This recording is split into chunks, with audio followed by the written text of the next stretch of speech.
TRD 3 की यानी तीसरे फेज की बहाली हो रही है, उसमें कहीं न कहीं आंसर की में और फाइनल आंसर की में कहीं पर परिवर्तन है। डोमिसाइल नीति पर जिस तरह से चीज़ें सामने आ रही है, बिल्कुल अब सिद्ध हो गया है कि डोमिसाइल नीति बिहार के अभ्यर्थियों के साथ बहुत बड़ा धोखा था। वन कैंडिडेट वन रिजल्ट और डॉक्यूमेंट का वेरिफिकेशन पहले हो, रिजल्ट के प्रकाशन के पहले, तभी हम लोग की जो माँग है वो उचित रूप से प्लेटफ़ॉर्म पर जाएगी। अन्यथा इसी तरह से जो है सीट वैकेंट रखकर एक का दूसरे में, दूसरे का सीट बचाकर तीसरे में 80,000 पदों पर जो वैकेंसी आ रही है, उसमें 2-3 चीज़ों पर विशेष ध्यान दिया जाए। अभी जो मुद्दा है उसमें है कि आप फाइनल आंसर की को ठीक कीजिए और जितने अभ्यर्थी के ग्रीवांसेस हैं, उसको तुरंत ठीक कीजिए ताकि जो फाइनल आंसर रिजल्ट है, उसके पहले इन समस्याओं का समाधान हो जाना चाहिए। देखिए, बिहार में थर्ड फेज की शिक्षक बहाली को देखते हुए फाइनल आंसर की जारी हो गया है और अब जाकर इसको देखते हुए अभ्यर्थी अभी भी आपत्ति जता रहे हैं।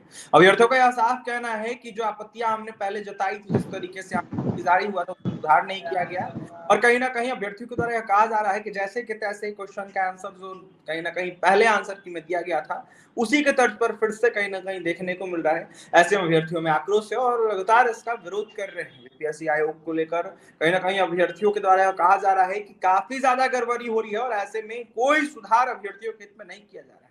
हमारे साथ बात करने के लिए छात्र नेता सौरभ हैं, जुड़ेंगे, बात करेंगे। सौरभ जी, कैसे देख रहे हैं, आंसर की जारी हो गया जिसको फाइनल आंसर की हम कहते हैं और ऐसे में इसमें भी त्रुटियां आ रही है, अभ्यर्थियों के द्वारा कई सारे आरोप लगाए जा रहे हैं। देखिए, सबसे पहले आपको धन्यवाद अभिषेक जी। आपके चैनल के माध्यम से जो आपत्ति है, कई छात्र हैं जो बता रहे हैं मुझे फ़ोन कॉल के मैसेज करके व्हाट्सएप पर कि जो आंसर है प्रोविज़नरी रूप से जिस पर आपत्ति मांगी गई थी 1 to 5 में, तो उसमें भी सुधार करके फाइनल आंसर की नहीं दिया गया। तो कई चीज़ें जो अब सामने आ रही है कि आपने जो सोर्स बता रहे हैं कि जब आप प्रोविज़नल रूप से आपत्ति मांगते हैं, पहले तो प्रोविज़नल रूप से आप आंसर की जारी करते हैं, उसके बाद आप उसमें ऑब्जेक्शन मांगते हैं कि आपका किन-किन प्रश्नों पर छात्रों अभ्यर्थियों की जो बात है उसमें ऑब्जेक्शन है और उसका एक सोर्स भी बताते हैं। तो जो छात्र और जो बीपीएससी की तरफ से जो सोर्स दिया गया है उसमें है कि एनसीईआरटी, इग्नू के बुक्स और जो बिहार टेक्स्ट बुक है, यानी जो प्रमाणिक जो बुक किताबें हैं उसी को हम सोर्स मानते हैं। तो फिर जिस तरह की चीज़ें सामने आ रही है, ठीक है, प्रोविज़नरी रूप से कोई चीज़ आंसर गलत होता है, लेकिन जब फाइनल आंसर की आता है, तो उसमें कहीं न कहीं सुधार की संभावना जो होती है, लगभग 100% होती है कि हाँ, सुधार करके वो आ जाएगा। परंतु बहुत ऐसे प्रश्न पढ़ इतिहास के कुछ प्रश्न पत्र गांधी जी से जुड़े हुए, 1942 के आंदोलन से जुड़े हुए, उसमें इंग्लिश और हिंदी के फॉर्मेट में दोनों प्रश्न पत्र होते हैं। परंतु जैसे-जैसे चीज़ें सामने आई है, उसमें अब पता चल रहा है कि इंग्लिश के ही आधार मानकर वो जो है फॉर्मेट के रूप में उसको सही किया गया है। तो अब अभिषेक जी, अब काफ़ी विडंबना है कि जो फाइनल आंसर की होता है उसी के आधार पर जो है रिजल्ट का प्रकाशन होता है। तो कई लोग जो हैं, अगर इस चीज़ को मान के चले कि मेरा 91 आ रहा है, तो अगर घट जाता है 2 नंबर 3 नंबर, जैसा कि वो सही प्रश्नों को भी गलत आधार बता रहे हैं। तो अब किस प्रकार से चीज़ें सामने आएँगी? अब तो सीधे-सीधे ये है ना कि होने वाले लोगों का नहीं होगा, जिनका नहीं होगा, जो गलत उत्तर दिए हैं फाइनल आंसर की में उनका वो सही अगर मान के चलते हैं, तो उसका हो जाएगा। तो मैं समझता हूँ कि इस तरह की चीज़ें नहीं होनी चाहिए थे, परंतु बीपीएससी में अभी भी सुधार की संभावना है, उसको ठीक करें और जल्द से जल्द बीपीएससी को डेलीगेशन के रूप में कुछ छात्र अभ्यर्थियों के बीच में लोग जाएँगे। हम लोग भी चाहते हैं कि लोग जाएँ और आवेदन दें और जितनी भी चीज़ें हो रही है, वो सबको जल्द से जल्द ठीक कर लिया जाए। अगर आप ठीक नहीं करते हैं, आप इसी प्रकार से कर दें, क्योंकि अभी जस्ट 1 to 5 का आया है, फिर 6 to 8 का आएगा, 9-10 का आएगा, फाइनली 11-12 का आएगा, तो अंतिम रूप से सब विषयों पर कहीं न कहीं आपत्ति है। अगर आपत्ति नहीं रहती, तो कोई भी इस तरह की चीज़ें नहीं कर सकता था।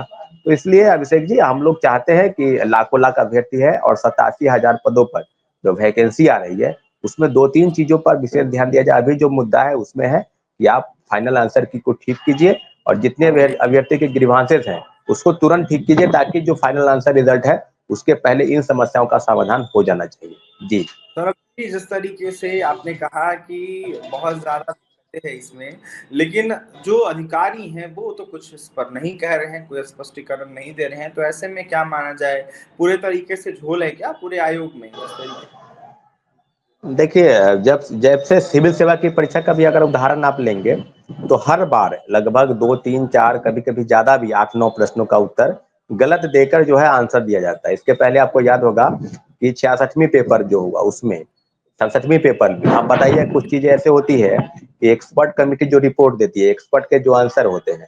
अब बताइए, अब एक प्रश्न ऐसा था कि कुँवर सिंह का जो है वो कौन सा क्षेत्र था उनके आंदोलन का क्षेत्र। तो जाहिर सी बात है सब लोग जानते हैं कि वो शाहाबाद रेंज मतलब आरा, बक्सर आदि क्षेत्र में, लेकिन उनका पटना में भी इस तरह की चीजें जो है वो देकर दिया गया। तो आप समझ लीजिए कई प्रश्न हैं जिनका एक में आंसर कुछ होता है और अगली परीक्षा में अगर वही प्रश्न पूछे जाते हैं तो उसका आंसर दूसरा बदल जाता है। तो बीपीएससी का एक इतिहास भी रहा है पिछले 4-5 सालों से, लगभग हम लोग देख रहे हैं कि सिविल सेवा के ट्रेंड में लगभग 5-6 प्रश्न, कभी-कभी 7-8 भी प्रश्न होते हैं, जिसका गलत उत्तर बताकर और उसको जो है फाइनल आंसर की में रिजल्ट निकाला जाता है। तो जो एक्सपर्ट हैं बीपीएससी के, उनको बताना चाहिए। तो हम लोग की डिमांड थी और उसके बाद एक्सपर्ट कमेटी को भी बदला गया था 67वीं बीपीएससी के बाद से। तो हम लोग चाहते हैं कि जो शिक्षक बहाली के रूप में जो टीआरडी 3 की यानी तीसरे फेज की बहाली हो रही है, उसमें कहीं न कहीं आंसर की में और फाइनल आंसर की में कहीं पर परिवर्तन है, प्रोविजनली रूप से। तो उसको ठीक किया जाए और अगर आप ठीक नहीं करते हैं तो कौन एक्सपर्ट किस प्रकार से आंसर को बनाते हैं, इसको अगर आप ठीक नहीं करेंगे तो अंतिम रूप से कहाँ जाएँगे अभ्यर्थी? हो सके कोई 1 नंबर से 2 नंबर से छँट जाए, तो अंतिम रूप से वो कोर्ट भी जा सकते हैं। कोर्ट के माध्यम से भी ये सारी चीज़ें हो सकती है। परंतु कोर्ट जाने की नौबत तब आएगी जब बीपीएससी सुधार नहीं करेगी। मुझे लगता है कि सुधार कर देनी चाहिए और जितनी भी चीज़ें ग्रीवांस के रूप में छात्र अभ्यर्थियों की डिमांड को आगे लेके जाएँगे, उसको ठीक कर लिया जाएगा। तो चीज़ें हैं, अब बीपीएससी की अगर कोई भी कर्मचारी या अधिकारी समझते हैं कि ये मामूली से भूल है, चूक है, तो उसको ठीक कर लिया जाएगा। अगर छात्रों के लिए अगर आप नहीं काम करते हैं, बेहतर नहीं करेंगे, तो फिर दूसरा रास्ता है, वो माननीय उच्च न्यायालय है, छात्र समझते हैं कि क्या करना है, वो आगे भी बढ़ेंगे इस मामले में। और रिजल्ट अभी तक नहीं आया है, ऐसे में देरी को लेकर काफी ज्यादा सवाल उठ रहे हैं, अभ्यर्थी आपसे भी जुड़े हुए हैं, क्या है, कैसे देखते हैं इस पे, क्या कहेंगे छात्र नेता सौरभ? देखिए 2-3 मुद्दे हैं जिसको लेकर मुझे लगता है कि पहला कि कुछ चीज़ें जो है जो अंदर से चल रही है। अंदर में क्या हो रहा है ये तो बीपीएससी के लोग बताएँगे, लेकिन मुझे लगता है कुछ न कुछ गड़बड़ी ज़रूर चल रही है। क्योंकि जो चीज़ें कई चीज़ें टीआरडी 3 में भी पेपर लीक हुआ, जाँच चल रही थी, क्या हुआ अभी तक जाँच के आधार पर अभी तक कोई सज़ा नहीं पाया है। मात्र आप समझ लीजिए कि जो लोग के पास प्रश्न पत्र मुहैया कराया गया, उन लोगों की गिरफ्तारी हुई। परंतु मुख्य सरगना तो बीपीएससी के अंदर बैठा हुआ है, उनको पकड़नी चाहिए थी। अभी तक आर्थिक अपराध अधिकारी ने इस मामले में कोई विशेष कदम नहीं उठाया है। दूसरी तरफ आरक्षण का मामला जो चल रहा है, वो माननीय उच्चतम न्यायालय में गया है, उसमें 65% आरक्षण के तहत रिजल्ट का प्रकाशन होगा या पहले की तरह होगा। तो मुझे लगता है कि 2-3 मुद्दे हैं, 2-3 तरह से चीज़ें हैं इसलिए रिजल्ट का, लेकिन मुझे लगता है कि अब बीपीएससी को भी सितंबर लास्ट वीक में या नहीं तो अक्टूबर फर्स्ट वीक में रिजल्ट का प्रकाशन जो है वो एनी हाउ कर देगी और 70वीं सिविल सेवा की वैकेंसी आने वाली है, बहुत बम्पर वैकेंसी है। तो बीपीएससी कहीं न कहीं अपने आप को दुरुस्त तो करने का प्रयास कर रही है, परंतु जो जी घाल-मेल है और जो करप्शन है, वो बीपीएससी के जी अंदर बैठा हुआ है। ऐसे करप्ट लोगों पर सरकार को ध्यान देना चाहिए। आर्थिक अपराध इकाई को टीआरडी 3 के जो मुख्य सरगना कौन है, क्योंकि सिपाही भर्ती वाले मामले में तो क्लियर हो गया कि कौन थे जी उसका सरगना, जो हम लोग पहले से भी बता रहे थे कि वही व्यक्ति है। तो बीपीएससी के अंदर भी कुछ लोग छुपे हुए हैं, बैठे हुए हैं, उनको बाहर निकालने की ज़रूरत है, तभी जो है टीआरडी 3 हो या बीपीएससी द्वारा आयोजित जितनी भी परीक्षाएँ हैं, सबको सही ढंग से कराने की ज़रूरत थी, तभी ठीक हो पाएगी। अन्यथा इस तरह से जो है बड़े पैमाने पर फर्जीवाड़ा और बहाली प्रक्रिया यूँ चलती रहेगी बीपीएससी द्वारा। क्या ये भी मांग करेंगे छात्र नेता सौरभ की डोमिसाइल मुद्दा को देखते हुए डोमिसाइल नीति लागू किया जाए, supplementary result, one candidate one result, और साथ ही काउंसलिंग पहले किया जाए रिजल्ट से? देखिए, वैसे कि डोमिसाइल मुद्दे पर हम लोग काफ़ी बार 29 जून को हमारी मुलाकात मुख्यमंत्री जी से दिल्ली में भी हुई थी। इस विषय में जब हम उनसे प्रश्न किए तो वो मुझे लगता है कि टाल दिए सीधे। तो डोमिसाइल जी कोई बहुत बड़ा मुद्दा नहीं है, वो चाहते हैं कि सब लोग नौकरी करें। लेकिन हम आज वही आना चाहते हैं कि आपने बड़े पैमाने पर फर्जीवाड़ा किया है, दूसरे राज्य के लोगों को बिहार में नौकरी दे दी है, उसका आरक्षण का नियम का पालन नहीं हुआ है। डोमिसाइल जी फर्जी बनाकर लोग बहाल हो गए हैं, दिव्यांगता प्रमाण पत्र झारखंड में 5-5 हज़ार रुपए में बन रहा है। तो फिर आप कैसे जी इस बहाली को पूरी तरह से मानते हैं? आप कोई ऐसा दिन बाकी नहीं है। आज भी आप देखेंगे तो मधेपुरा से कितने फर्जीवाड़ा जो है सीटेट अभ्यर्थी जो है शिक्षक बन के बैठे हुए थे, उनको बाहर जी किया गया है। तो आप समझ लीजिए कि किस तरह का खेल हो रहा है और चीज़ें और भी सामने आएँगी। वन कैंडिडेट वन रिजल्ट ये हम लोग की डिमांड पहले से भी थी और जी डॉक्यूमेंट का वेरिफिकेशन रिजल्ट के प्रकाशन के पहले सुनिश्चित हो, बीपीएससी करे या शिक्षा विभाग करे, ये तय हो जाना चाहिए ताकि बड़े पैमाने पर जो फर्जीवाड़ा है और जो सप्लीमेंट्री रिजल्ट की मांग हम लोग की लगातार रही है, उन मुद्दों पर सरकार गंभीरता से विचार नहीं करती है। इसलिए वन कैंडिडेट वन रिजल्ट और डॉक्यूमेंट का वेरिफिकेशन पहले हो, रिजल्ट के प्रकाशन के पहले, तभी हम लोग की जो मांग है वो उचित रूप से प्लेटफॉर्म पर जाएगी। अन्यथा इसी तरह से जो है सीट वैकेंट रख के एक का दूसरे में, दूसरे का सीट बचाकर तीसरे में और बैकलॉग सीट बचाकर जो खेल बीपीएससी खेल रही है कि हम बैकलॉग सीट को भरेंगे, लगातार नोटिस भी निकाल रही है। तो ये खेल है ना, वो शिक्षक अभ्यर्थी जो है हम लोग समझते हैं कि आप लगातार नोटिस निकालते हैं और सीट को बचाने का प्रयास चल रहा है। उस सीट को बचने नहीं, जितने भी पद हैं 87,000 पद, सभी पदों पर भरा जाए, वन कैंडिडेट वन रिजल्ट, और जितने भी पद हैं सबका डीवी के डॉक्यूमेंट का वेरिफिकेशन रिजल्ट के प्रकाशन के पहले हो, ये सुनिश्चित होनी चाहिए। और बीपीएससी को ये एनी हाउ करना होगा। हम लोग की डिमांड है, लाखों अभ्यर्थियों की डिमांड है जी। आंदोलन की भी मांग करेंगे क्या? आप लोग आंदोलन भी करेंगे जिस तरीके से अभ्यर्थी मांग कर रहे हैं कि आंदोलन हम करेंगे, ऐलान कर रहे हैं, तो क्या आंदोलन भी होगा आप लोगों के द्वारा? देखिए, वन कैंडिडेट वन रिजल्ट पर एक प्रोटेस्ट हुआ था और डोमिसाइल को लेकर भी काफी चीजें सामने आई थी।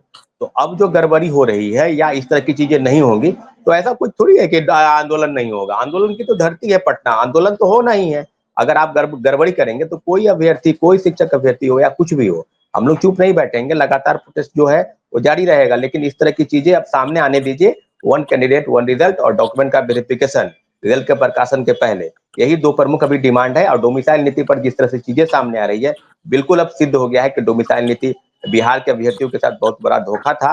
इसको बिहार सरकार जी ने लागू किया, कहीं ना कहीं अभ्यर्थियों को गुमराह करने जैसा, बेरोजगार करने जैसा एक हथियार था।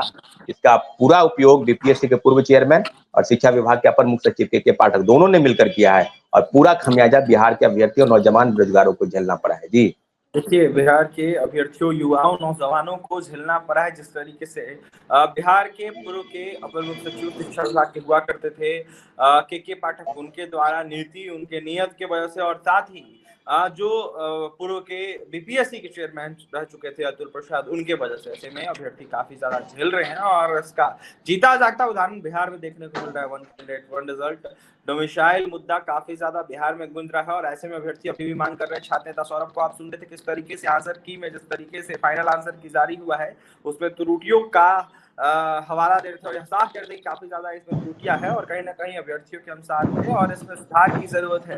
विभाग सुधार करे और जो सुधार है कहीं ना कहीं काफी ज्यादा जरूरी है, क्योंकि पहले भी शुरू से देखा जा रहा है कि बीपीएससी से जिस तरीके से आंसर की फाइनल वाला जो जारी होता है उसमें 3-4 प्रश्नों के जो आंसर है वो गलत रहते हैं और ऐसे में ये बिल्कुल उचित नहीं है। एक नंबर के लिए अभ्यर्थी छट जाते हैं। तो फिलहाल छात्र नेता सौरभ को सुन रहे थे आप, क्या कुछ कह रहे थे, और भी तमाम खबरों के लिए बने रहें हमारे साथ। बहुत